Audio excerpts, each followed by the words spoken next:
CNBC TV18, celebrating 15 years of leadership.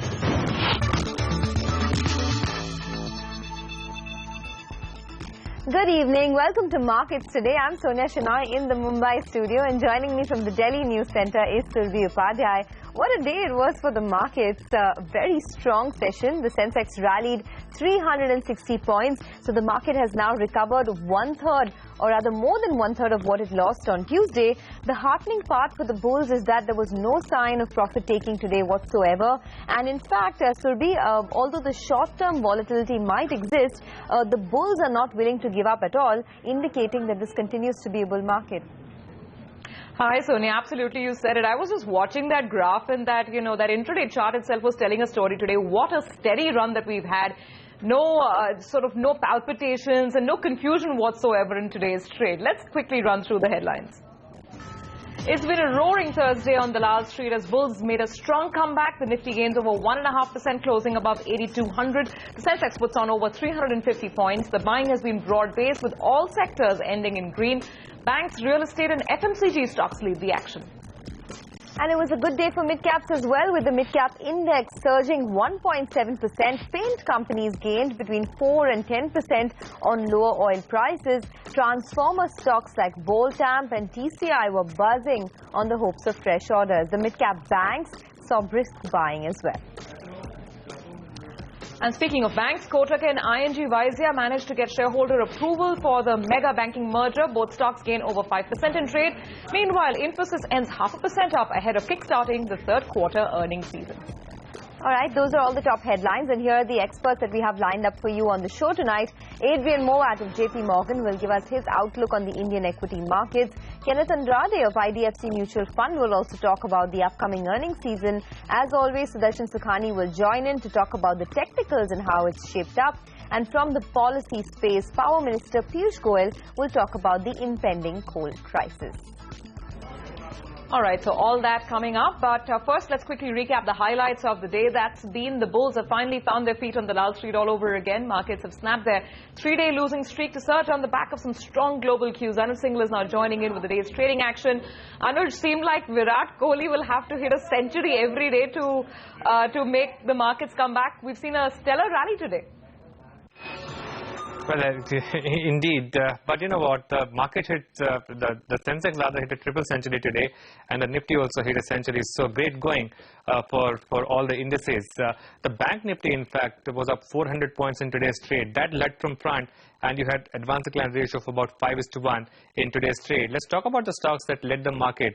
In terms of contributions, financials were right on top. Not in terms of percentage gains, but in terms of index contribution. ICICI was up 3%, HDFC 2%, and HDFC Bank up about 2%.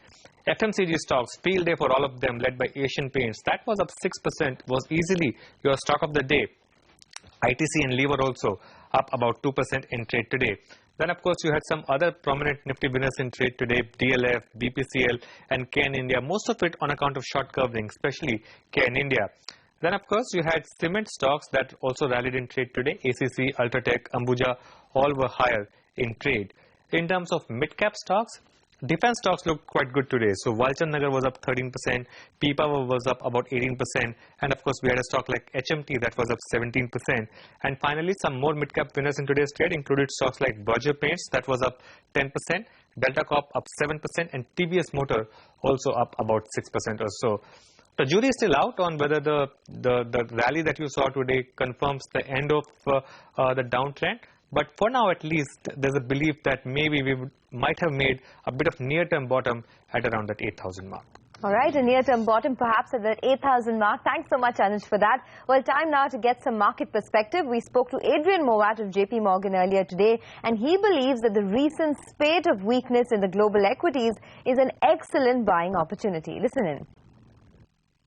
We're getting an excellent buying opportunity to buy global equities, and people are worried about the wrong things at this point in time. I think a return of around 20% is quite reasonable out of India. We're relatively optimistic on earnings. I think the first part of the earnings story is going to be lower input prices. Then we would expect the top line to start to drive the earnings numbers. So that going on with an expectation of lower interest rates, I think could give you a 20% return, which would be similar to the dollar return that India generated in 2014. The theme for India in terms of supply-demand for equities is the demand delta is going to be much more significant from domestic institutions, and we see domestic institutions as being the key driver of equities in India in 2015. I think what we're doing is we're focusing a little bit too much on the negatives, which are actually de minimisly small, and forgetting what are the big positives here. And if you look at the momentum in retail sales and consumer activity in the United States, but also in places like Germany, it's very positive. This is a big boon to the G3 consumer, what's going on with the decline in the oil price. All right, that's a positive outlook on the Indian economy and on the equities in general. Now for all the action from the futures and options space that took place today, let's go across to Nigel D'Souza. Nigel. Well, in the derivatives market, the traders are making the most money in the last few trading sessions. Today, in fact, it appears that they got stopped out. So the call writers, they were making big money the last few days. Take a look at the 8,300 call as well as the 8,400 call. The premiums on both those two strikes, they shot up, and that's what caused unwinding at those levels. So those call writers, they're booking some kind of profits or losses and getting out of the system in today's trade. The 8,100 put as well as the 8,200 put, both of them did see a good amount of addition in today's trade, and that 8,200 mark really is an important mark because the premium over there is roughly around 92 to around 100 bucks, and there was writing being seen over there. So what that's telling you is that 8,100 level becomes the near-term support for the Nifty, and that's from where we bounced off in the last couple of trading sessions. The 8,100 level will be the firm support in the near term at least. Now take a look at the 8,600 call. There was some speculative action being seen over there. You made some money. The premium moved from around 12 to around 16 bucks. Just purely speculative. Traders going out there, taking a bit of a punt and buying an out of the money call option in case the Nifty can sustain this momentum that we saw today. It was such a vibrant day that even DLF came in for a short covering bounce. The stock ended at the high point of the day and the open interest was lower. Stock went up by close to around 5%. Asian Paints at the bank of a couple of brokerage upgrades. That stock in fact saw big buying in today's trade. And TVS Motors, what a star that stock has been. Even in a weak market, we were seeing buying. Today as well, the stock was higher in today's session. Take a look at the open interest built up. It was higher by close to around 10 lakh shares. The open interest swelled up by more than 20%. IGL as well, the stock that's not very active in the derivatives market. Today at one point of time, it was up by close to around 10%. From there, we saw some unwinding of longs. But remember, the open interest spike up was in excess of around 50%. IRB Infra, that stock has been seeing big selling in the last few trading sessions. Today, in fact, the stock came in for a short covering bounce. All right, Nigel, thanks so much for that. Well, that's the F&O action. Let's then move on to some other news points that the market has been looking at quite closely. A day after Coal India employees decided to call off their 5-day strike, the stock rallied in trade today. Well, Coal and Power Minister Piyush Goyal had held a marathon meeting yesterday to clinch a deal which finally happened late towards the night. Speaking today, the minister reiterated that there are no plans to denationalize Coal India and that employees have nothing to worry about their future. गलतफहमी एक डर सा माहौल था कि कहीं कोल India limited पे आघात नहीं आए आगे चल के, तो आज मैंने फिर से दोहराया है कि सरकार की मंशा डीनेशनलाइजेशन की कदापि नहीं थी।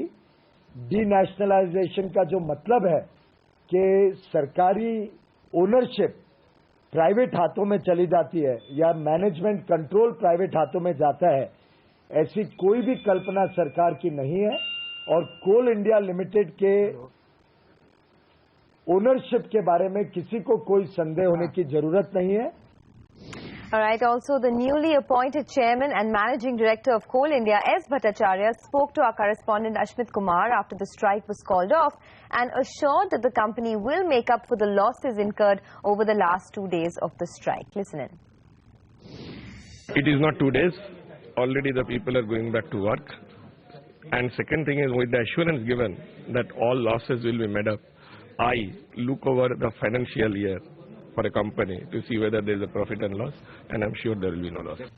All right, shifting focus to Deal Street, then the merger between ING Vysya Bank and Kotak Mahindra Bank finally got the green signal from shareholders today. Lata Venkatesh is here to take us through the details. Lata, there are reports that employee shareholders of ING Vysya Bank are opposed to this move.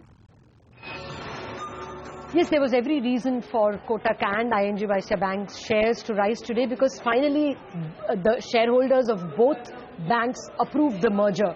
For Kotak it was never a problem, but for ING there was noise that the merger ratio was not entirely to the advantage of the minority shareholders of ING. Some employee shareholders had expressed their trepidation. Also, you know, it is 67% of those present and voting who have to approve the merger at the EGM. ING itself, although it has 40% stake, got only 20% of the votes because of the rules of the Banking Regulation Act.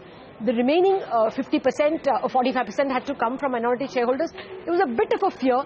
With that coming, there was every reason for shareholders to bid up that shares today. The analysts of both companies had expected Kotak to benefit significantly from the merger, and the price target had been raised to about 1,500 rupees.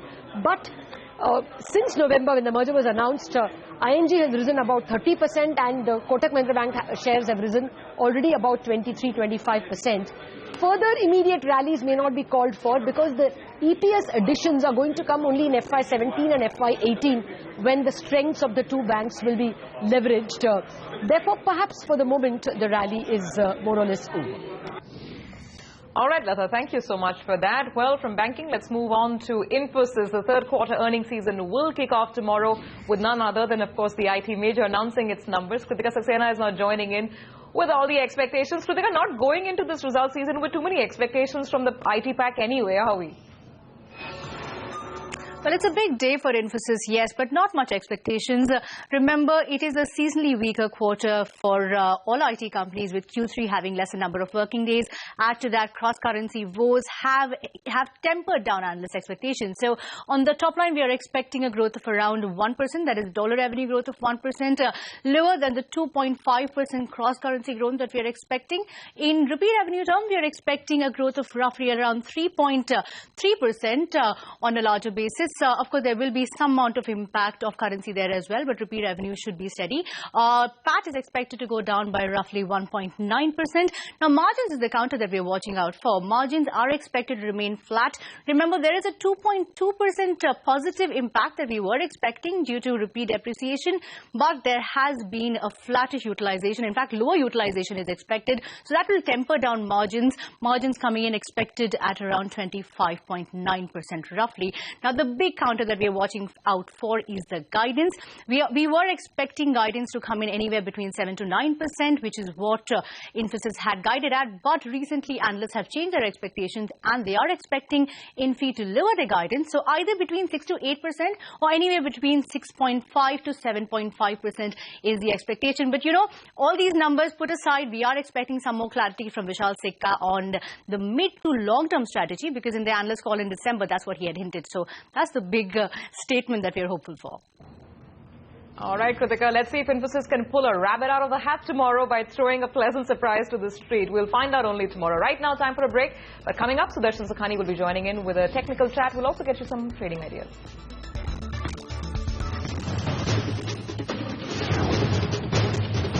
CNBC TV 18, celebrating 15 years of leadership.